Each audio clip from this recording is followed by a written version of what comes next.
Bonjour à tous, et puis bonjour Guillaume. Aujourd'hui je vais faire une vidéo assez longue mais j'espère très complète sur l'analyse de l'action de Codebase et une autre vidéo sur Galaxy, je vais séparer les deux. Voilà, et d'une d'abord en ce moment ça m'intéressait un petit peu d'avoir un point de vue un petit peu large sur le marché et puis de voir s'il y a des gens qui avaient des tokens intéressants. Donc là on m'a demandé un avis sur ces deux choses là. Donc là j'ai un peu de temps, je l'ai fait. Euh, Comme toujours, avant de commencer, donc je vais vous dire ce qu'il y a à l'intérieur et je vais vous dire ce que je vous conseille. Donc à l'intérieur, je vais faire une analyse complète. Je vais parler d'avoir un petit peu de mes connaissances fondamentales dessus, hein, c'est assez limité. Analyse complète de la courbe de prix totale, mon sentiment moyen long terme, et ensuite à la fin, si j'ai le temps, normalement un petit setup plus court terme pour voir ce qui peut se passer pour faire une rentrée peut-être ou autre. Ça, c'est mon intention. Et à l'intérieur de tout ça, ce qui va aussi prendre du temps, c'est que je vais essayer d'expliquer ce que je fais, pourquoi et comment. Ça, c'est mon côté prof. Il faudra le subir, mais aussi parce que je pense que on est beaucoup mieux à même plus tard de réussir à agir par rapport à l'analyse que je vais faire si on l'a comprise que si on l'a seulement vue rapidement et qu'on va pas comprendre où était l'invalidation, où était la validation, quel était le sens, quelle était l'intention. Personnellement, je fais beaucoup d'erreurs jeune trader quand je regarde des gens très bons qui analysent et qu'il y a eu des petits écarts de 2, 3, 5, 10% entre le prévu et ce qui s'est réalisé. Et derrière, je sortais, j'y croyais plus, voilà, des gros soucis. Donc, il faut comprendre en fait ce qu'il va y avoir derrière. Alors, tout d'abord, on est sur l'action Coinbase. Coinbase, qu'il faut savoir, en tout cas à ma connaissance, donc l'actif de l'exchange Coinbase qui est aux US.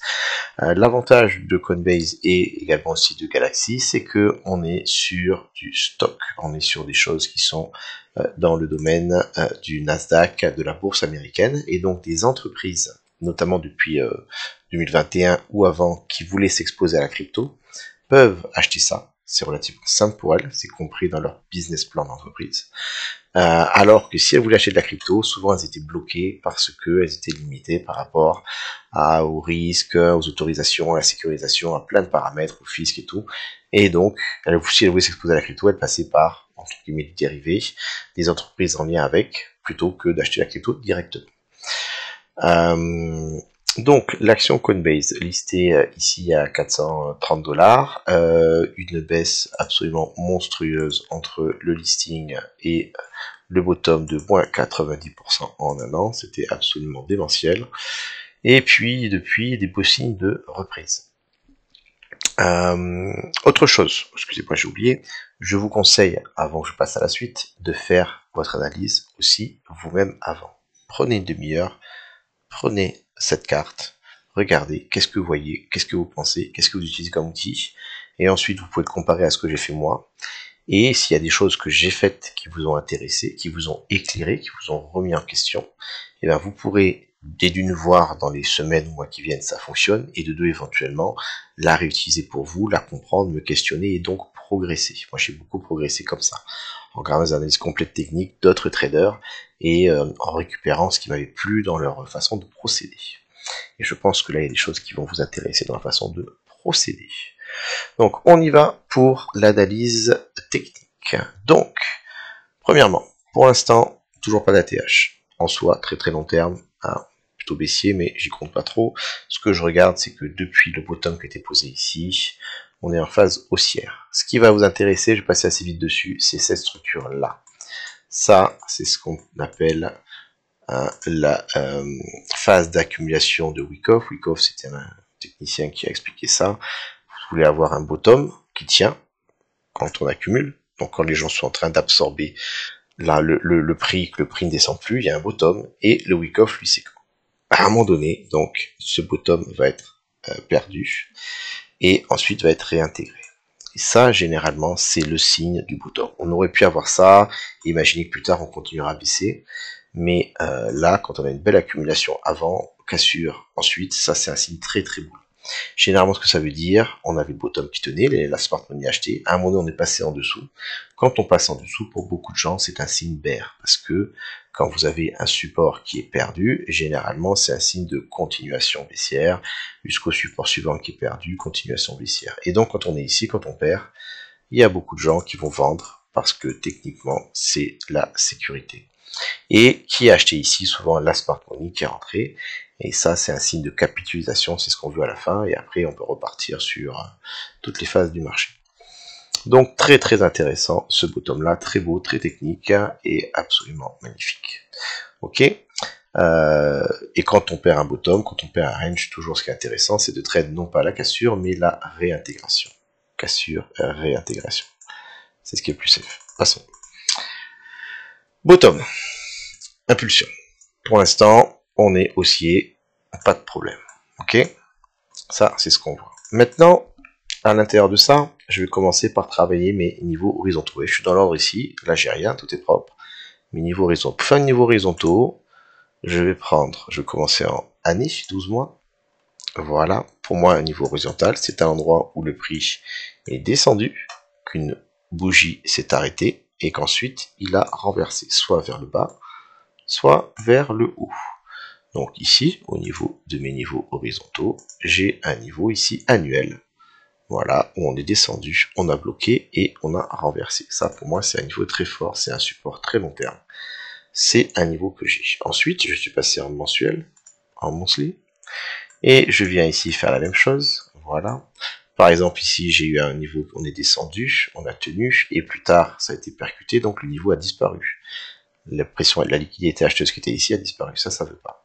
Et à partir de là, je suis très frustré par ces cartes en bourse additionnelle. Regardez, c'est absolument horrible. Les bougies ne sont pas alignées. Normalement, on est toujours censé avoir une clôture et une rouverture alignée. Là, c'est pas le cas. C'est vrai que c'est un gosse de 5 ans qui a passé les cartes. Moi, personnellement, qui aime la précision, c'est très énervant. Donc, j'ai fait avec. En termes de mensuel, j'ai un support ici.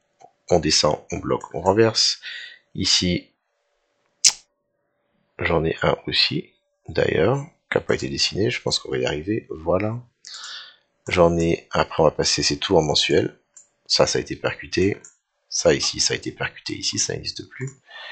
Hein, donc je vous conseille, si vous voulez, plus tard de reprendre ça, mais se faire pause et de tracer vos niveaux aussi. En weekly, j'ai également des niveaux qui sont là, à peu près. Voilà. Ici en weekly, le top, ici ça a tenu. Ça c'est du monthly, je mets pas. Ça c'est un weekly qui a tenu, ça a tenu. Et puis je continue avec du daily pour...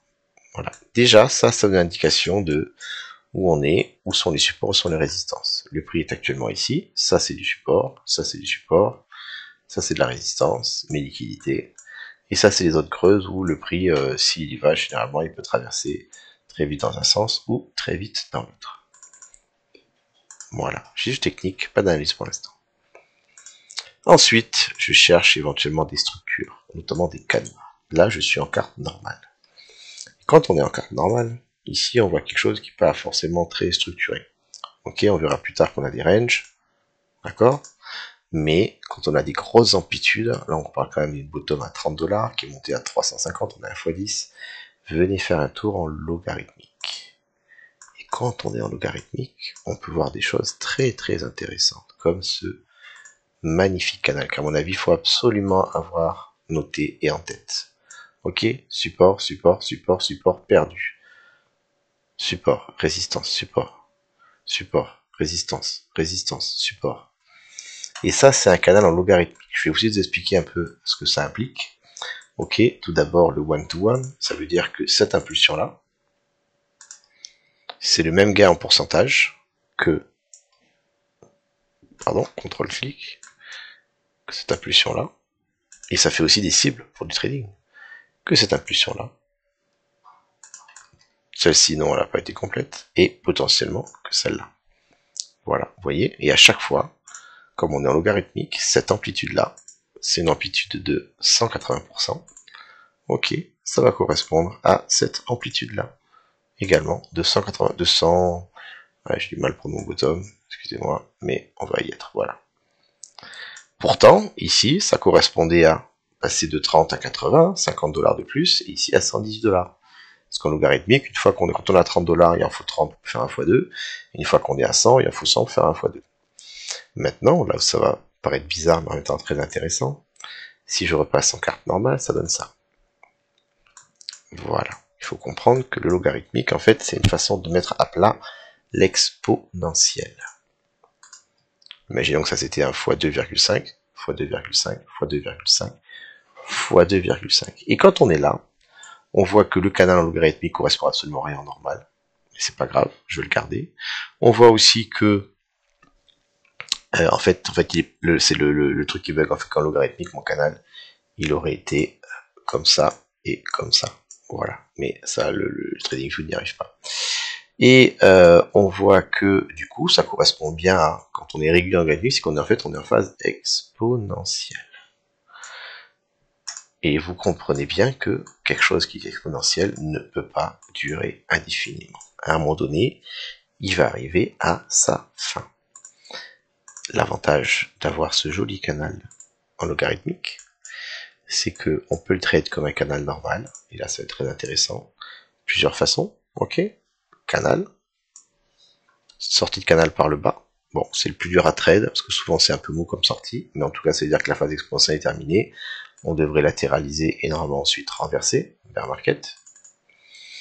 On peut également rester à l'intérieur, deuxième possibilité, en sachant que là où on est actuellement, vous comprenez bien que on va probablement pas non plus continuer indéfiniment, hein, la top à 450, si on fait un x2, on va monter à, voilà, ça va avoir ses limites. Et puis, le plus simple pour moi à trade, c'est la déviation réintégration. On est sur une belle tendance bien structurée, ça veut dire qu'elle est gérée par des individus, par des bots, en tout cas il y a des règles qui sont dessus, hein, ça c'est pas fait au hasard. Si à un moment donné on vient à dépasser, ça veut dire qu'on est déjà exponentiel, qu'on va accélérer encore, généralement c'est la fin. Ce sont les liquidations, ce sont le moment d'explosion où on vient lâcher toute la puissance qu'on avait pour faire monter le prix pour pouvoir sortir plus haut, avec le FOMO, avec toutes choses qui sont complètement irrationnelles. Ça c'est la raison, ça c'est rationnel, ça c'est irrationnel. Là pour l'instant j'attends, je ne sais pas où je vais aller, sachant que j'aille là, ou que j'aille là, vous vous dites, mais ça fait pas grand chose cela, mais si on est pas logarithmique, la différence entre 700 et 1000, hein, c'est énorme. Donc, je veux attendre. Moi, ce que je veux trade, c'est la réintégration. On fait une réintégration. Là, c'est fini l'exponentielle, c'est fini l'accélération. Maintenant, c'est le temps de la décélération. Et donc, on va probablement attaquer le bear market. Gros signe de top de marché pour moi. Voilà. Est-ce qu'on va l'avoir? Pas forcément. Je vais prendre l'exemple ici de quelque chose qui est plus ancien. On est sur donc Galaxy, qui est une compagnie minière. Ici, on est en normal. Voilà, vous voyez, c'est comme ça. Quand je suis en logarithmique, excusez-moi, on a des choses absolument magnifiques qui se tracent. Et voilà, phase de poussée très contrôlée, très maîtrisée. Boum, boum, boum, boum, boum. Déviation ici, retour sur le canal. Déviation, réintégration après une grande poussée. Latéralisation. Et c'est terminé. Et actuellement, on est là. On le verra plus tard dans notre vidéo. Et il est possible qu'on sera moins exponentiel déjà, hein, signe il y a plus de volume et tout, mais c'est un signe pour moi. On revient sur Coinbase. Donc ce canal à garder absolument. Maintenant, je vais masquer tout ça. Voilà. On va maintenant revenir en normal. On va enlever du coup le canal qui ne marche plus. On a déjà tracé nos niveaux horizontaux. Bien joué. Maintenant, on va regarder un petit peu. Qu'est-ce que j'ai vu ensuite? Support weekly. Les ranges, voilà. Donc actuellement, à l'intérieur de ça, quand on est en normal, on voit qu'il y a eu différents ranges dans l'évolution du prix. Un premier range qui était là, l'accumulation. Ok. Ensuite, on a eu un deuxième range, ici. Vous voyez ici, support, support, support, perdu. On traverse, assez vite je vous l'accorde, mais quand on revient ici, résistance, résistance, support. Ici, du coup, quand on a franchi support, on revient ici, résistance, et on franchit. Donc ça, c'est un deuxième range. Là, on a un troisième range ici. Voilà. Et à partir de là, vous voyez que ces ranges, très bizarrement, mais en fait pas du tout, sont à peu près de taille équivalente. On pourrait très bien prendre celui-ci, copier, coller, et regarder. Oh, ça fonctionne. Et pourquoi pas imaginer qu'on ait ensuite encore une impulsion qui va nous amener jusqu'à l'ATH. Voilà. Donc ça, c'est l'indication pour le trading. Hein. Pour l'instant, on est dedans. On pourrait franchir, venir faire la TH, on pourrait continuer ou retracer. En tout cas, tant qu'on est en train de monter, on est boule, avec des fois des pièges, hein, d'accord. Mais haussier, haussier, on n'est pas revenu jusqu'en bas, haussier. Donc ça m'intéresse. Ce sont mes ranges. Pour l'instant, on est haussier. Maintenant, je vais venir sur du long terme. Je suis en weekly. Quels sont mes supports? Donc, je vais commencer par mon Fibo. Bottom, top ici. Pas